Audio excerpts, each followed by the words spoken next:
जय श्री शेतकरी मित्रो, प्रश्न तुमचे उत्तर आमचे या सदनामध्ये आपलं स्वागत आहे। शिवाजी डोईफोडे यांनी प्रश्न विचारला। 1 वर्षाची बाग आहे, बहुतेक ते डाळिंबविषयी बोलताय। एससीटी वैदिक पहिल्यापासून वापरतोय तरी पण फुल गळती चालू आहे। शिवाजी डोईफोडेजी, तुमच्या माध्यमातून मी सर्व नवीन युजर शेतकऱ्यांना सांगू इच्छितो की जेव्हा आपण डाळिंबासारखी किंवा इतर कुठल्याही प्रकारची बाग लावता किंवा तुम्ही फळ भाजीपाला करता, ते करत असताना आपल्याला एक लक्षात आलं पाहिजे की त्याची फुलगळ किंवा फळगळ कधी होते। कुठल्याही पिकामध्ये पहिली गोष्ट म्हणजे कार्बन आणि नत्र या दोन गोष्टींचा पिकाच्या वाढीवर, संतुलित वाढीवरती मोठा परिणाम होतो। जर कार्बन जास्त वाढला तर फुटवे कमी येतात, वाढ खुंटते, आणि जर नायट्रोजन जास्त वाढला तर फुटवे जास्त येतात आणि त्याची व्हेजिटेटिव्ह ग्रोथ होते। आणि म्हणून या दोघांचं संतुलन, कार्बनही भरपूर असला पाहिजे, नत्रही भरपूर असला पाहिजे। तो जो CN रेशो आहे तो साधारणतः 20 ते 30:1 अशा प्रमाणामध्ये जर असेल तो आदर्श मानला जातो। तो मेंटेन करण्यासाठी आपल्या जमिनीमध्ये कार्बनचं संतुलन होणं गरजेचं आहे। जर नायट्रोजन 1 नी जरी वाढला तर कार्बन तुम्हाला 20 नी वाढवावा लागतो।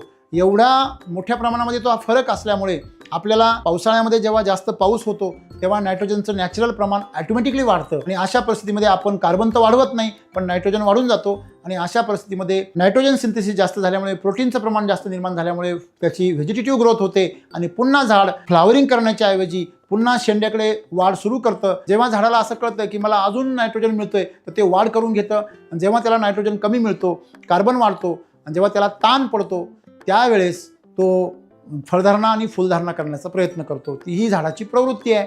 आणि म्हणून जेव्हा जेव्हा आपल्याला फुलगळीची समस्या येईल तेव्हा तेव्हा आपण अर्जंट सॉइल चार्जर एकरी 5 ते 7 लिटर आणि एनर्जी बूस्टर 1 ते 2 लिटर त्याच्यामध्ये मिक्स करून आपण जर त्याचं ड्रेंचिंग केलं तर आपल्याला, किंवा ड्रीपमधून सोडलं तर आपल्याला खूप सुंदर रिझल्ट मिळतील। त्याचबरोबर इन्स्टंट चार्जर 3 ते 4 ग्रॅम, एनर्जी बूस्टर 3 ते 4 ml, आणि त्याच्याबरोबर मिल्क चार्जरचं दूध जे 10 ml आणि फ्रूट चार्जर 15 ml प्रति लिटर प्रमाणे मिक्स करून तुम्ही जर फवारणी केली तर तुमची फुलगळी थांबेल आणि तुमच्या झाडामध्ये वाढलेलं जे काही नायट्रोजनचं प्रमाण आहे ते संतुलित होईल आणि तुमची फळधारणा देखील चांगली होईल। पण पुढच्या काळामध्ये पाण्याचं व्यवस्थापन, शिलाजीत ट्रीटमेंट LSQ आणि बेसल डोस सम्राट यांचं अधिकाऱ्यांच्या मार्गदर्शनाखाली संतुलित वापर ठेवा, आणि त्याची अंतर जे आहे ते कमी जास्त करा, म्हणजे तुम्हाला ही अतिरिक्त पावसाच्या पाण्याची किंवा इतर समस्या जाणवणार नाही। काही शेतकरी खूप जास्त पाणी सोडतात म्हणून सुद्धा फुलगळ होऊ शकते।